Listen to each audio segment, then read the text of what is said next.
পুনৰ গৌৰৱ গগৈ উদান্ত ভাষণ হয় এবাৰ মহিলাসকলৰ প্ৰশ্ন গৌৰৱ গগৈ উত্তৰ শুনকচোন আপোনালোকে কিনো ক'লে গৌৰৱ গগৈ তেওঁৰ ভাষণত তেওঁ ভাষণ শুনি তাত উপস্থিত থকা ৰাইজ তেওঁ মুখলে একেহে থ লাগি চাই থাকিল আচলতে কেজনমান আমাৰ অসমত এনে কেজনমান নেতা আছে যিসকলৰ আচলতে ভাষণ শুনিলে আপোনালোকৰ ভাষণ শুনি থাকিবলৈ মন যাব গতিকে শুনকচোন কিনো ক'লে ভাষণত আৰু তাৰ আগতে যদি কোনোবা নতুনকৈ মোৰ চেনেলটো আহিছে আগৰ ভিডিঅ'ত কোৱাটো চেনেলটো এটা লাইক আৰু চেনেলটো সাবস্ক্ৰাইব কৰি থৈ যাব এটা শুনক এয়া হৈছে তেওঁলোকৰ ৰণকৌশল কিছুমানক দিব বেছিভাগক বঞ্চিত কৰিব আৰু সকলোকৰ ওপৰত মূল্য বৃদ্ধি হেঁচা জাপি দিব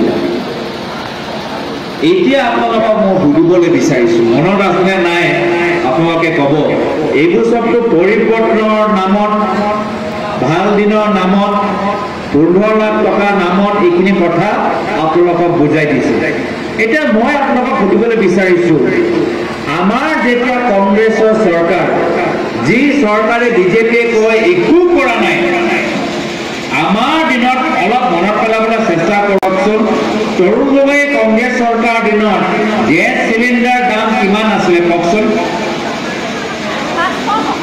কিমান 500 আছিলে নেকি নে মই সপোন চাই আছো নে আপোনালোকে মিছা কথা কৈ আছে আছিলে নে নাই 400 আছিলে নেকি কিছুমান 450 আছিলে নেকি এয়া হ'ল কংগ্ৰেছ মনত ৰাখিব কংগ্ৰেছ মানে 450 টকা চিলিণ্ডাৰ বিজেপি মানে 950 টকা চিলিণ্ডাৰ এই কথাখিনি মনত ৰাখিব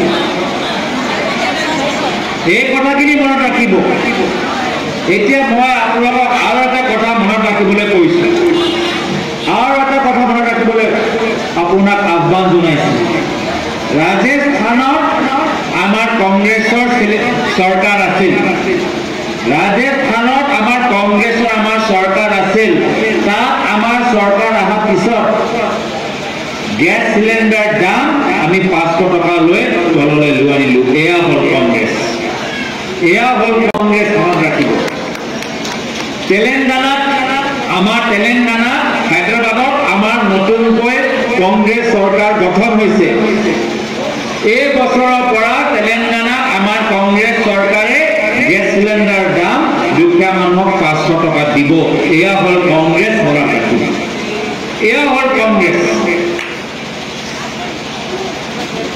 বৰ্তমান বিজেপি চৰকাৰক মই প্ৰশ্ন কৰিবলৈ বিচাৰিছোঁ উন্নয়ন মানে কি তেওঁলোকে যে কয় আমি উন্নয়ন কৰিছোঁ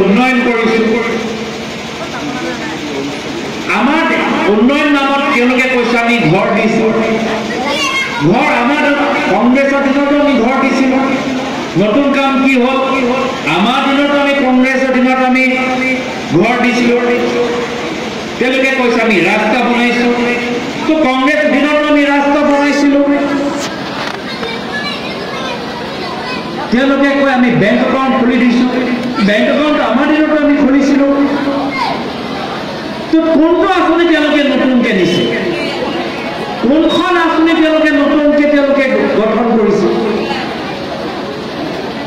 আত্মসহায়ক গোট আমাৰ দিনতো আত্মসহায়ক গোট আছিলে আমাৰ দিনত আত্মসহায়ক গোটে বিভিন্ন ধৰণৰ ৰিভলভিং ফাণ্ড পাইছে প্ৰশিক্ষণ পাইছে উৎপাদন কৰিবলৈ এটা ভাল পৰিৱেশ পাইছে ভোটা পাইছে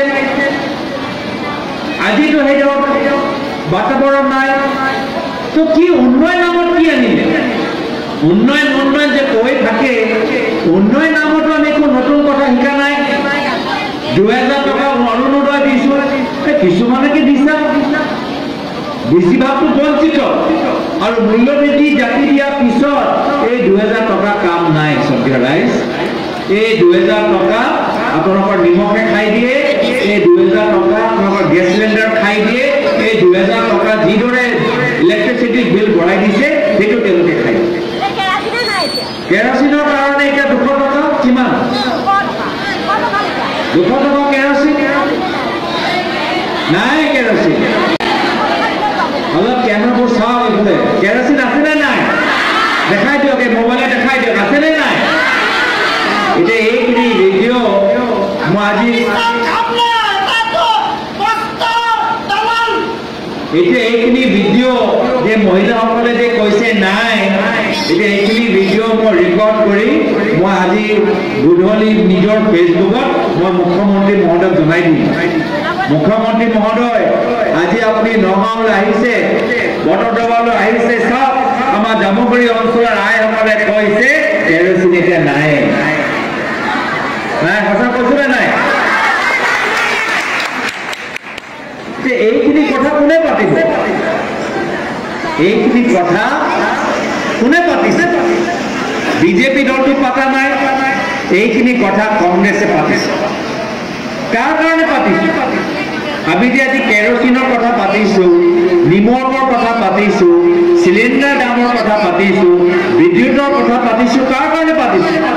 মই নিজৰ কাৰণে পাতা নাই, মই নিজৰ ঘৰৰ মাকৰ কাৰণে পাতা নাই, মই শিৱামণি বৰা ডাঙৰীয়ানী ঘৰৰ কাৰণে মাত মাতা নাই, মই সীমা ভূঞা ডাঙৰীয়ানী ঘৰৰ কাৰণে মাত মাতা নাই, মই আমাৰ জোনালী শইকীয়া বাইদেউৰ কাৰণে মাত মাতা নাই, মই আমাৰ প্ৰভাত ডেকা বাইদেউৰ ঘৰৰ কাৰণে মাত মাতা নাই। আমি যে কংগ্ৰেছ দল এইখিনি মাত মাতিছো, এইখিনি বিষয়লৈ কাৰ কাৰণে মাতিছো? আমাৰ গাঁৱৰ আইসকলৰ কাৰণে। আমি গাঁৱৰ আইসকলৰ কাৰণে একমাত্ৰ যদি এটা দল মূল্য বৃদ্ধিৰ ওপৰত বাৰম্বাৰ যদি মাত মাতি আছে, সেয়া হৈছে কংগ্ৰেছ দল। এতিয়া সদ্যৰাই চাওকচোন, দিছপুৰত মুখ্যমন্ত্ৰী বহি আছে, কংগ্ৰেছৰ মঞ্চত আহি মহিলাবোৰে কোৱাইছে যে কেৰচিন নাই। মুখ্যমন্ত্ৰী ভাল পাব নেকি এইখিনি কথা শুনি? নাপায়, স্বাভাৱিকভাৱে নাপায়। আৰু সেইকাৰণে কি কৰে মুখ্যমন্ত্ৰীয়ে? মহিলাসকলক ভাবুকি দিয়ে, খবৰদাৰ খবৰদাৰ, যদি তোমালোকে কংগ্ৰেছৰ সভাত গৈ এইখিনি কথা যদি তোমালোকে পাতা, খবৰদাৰ যি পাইছা সেইটোৱে মোক ৰাখি ল'বা। 2000 টকাও নাপাবা, লোন নাপাবা, ফৰ্ম নাপাবা। এনেধৰণৰ আচৰণ আজি তেওঁলোকক বুজিব লাগে যে এয়া হ'ল বাস্তৱ কথা। আমি মিছা কথা কোৱা নাই, এইখিনি বাস্তৱ কথা। আমি চৰকাৰৰ দৃষ্টি আকৰ্ষণ কৰিবলৈ বিচাৰিছো। চৰকাৰে এইখিনি কথাৰ ওপৰত গুৰুত্ব দি সমস্যাবোৰ সমাধান কৰক, মূল্য বৃদ্ধি নিয়ন্ত্ৰণ কৰক, গেছ চিলিণ্ডাৰ দাম কমাই দিয়ক। কিন্তু এইখিনি কাম কৰাতকৈ তেওঁলোকে কি কৰিছে? এতিয়া দুখীয়া ৰাইজক দমন, ভাবুকি আৰু ভয় খুৱাইছে। এয়া হ'ল তেওঁলোকৰ ৰণকৌশল। আৰু আমাৰ দলৰ নেতা ৰাহুল গান্ধী ডাঙৰীয়াই কি কৈছে? যে অসমৰ ৰাইজ ভয় খাব নালাগে, দৰমত কংগ্ৰেছ দল অসমৰ ৰাইজৰ লগত আছে। এয়া হ'ল কংগ্ৰেছ, এয়া হ'ল কংগ্ৰেছ। আমাৰো চৰকাৰ আছে, আমাৰো ক'ৰবাত ভুল আমি কৰিছিলো। সেই আমাৰ ভুল আঙুলিয়াই দিয়াটো হ'ল ৰাইজৰ নৈতিক অধিকাৰ। কোনো চৰকাৰে ৰাইজৰ এই অধিকাৰ কৰ্তন কৰিব নোৱাৰে, নাইকিয়া কৰিব নোৱাৰে। এয়া হ'ল আমাৰ লোকৰ বিশ্বাস। আমাৰো যদি ভুল হয়, ৰাইজৰ আমাৰ ভুল দৃষ্টি আকৰ্ষণ কৰা এইটো ৰাইজৰ অধিকাৰ। কিন্তু বৰ্তমানৰ সময়ত ৰাইজৰ মনত ভয় সোমাই দিছে। যি ভুল হৈছে ভুল হৈ থাকক, ৰাইজে মনে মনে থাকক, ৰাইজে মনে মনে বহি থাকক। এয়া এটা ভাল চৰকাৰৰ ইংগিত নহয়, এয়া এটা লোকতান্ত্ৰিক চৰকাৰৰ ইংগিত নহয়। আৰু সেইকাৰণে আমালোকৰ মনত এটা ভয়, যদি এনেদৰে চলি থাকে, যদি চৰকাৰৰ আচৰণত কোনো পৰিৱৰ্তন নাহে, যদি চৰকাৰৰ ব্যৱহাৰ এনেদৰে চলি থাকে, তেতিয়া আমি অসমত লোকতান্ত্ৰিক চৰকাৰ নাপাম। আমি অলপ দিনৰ পিছত অসমত এটা ৰজা, এটা ৰাজত্ব আমি পাবলৈ গৈ আছো, ৰাজত্ব এটা পাবলৈ গৈ আছো। লোকতান্ত্ৰিক চৰকাৰত ৰাইজে নিজৰ কথা ক'লে, লোকতান্ত্ৰিক চৰকাৰে ৰাইজৰ কথা শুনি ৰাইজৰ মতে কাম কৰে। কিন্তু অহংকাৰী ৰজা ৰাজত্বত ৰাইজৰ ওপৰত আৰু অত্যাচাৰহে হয়। আৰু এইটোৱে আমি দেখা পাইছো, ইতিহাসত আমি অধ্যয়ন কৰিছো, য'ত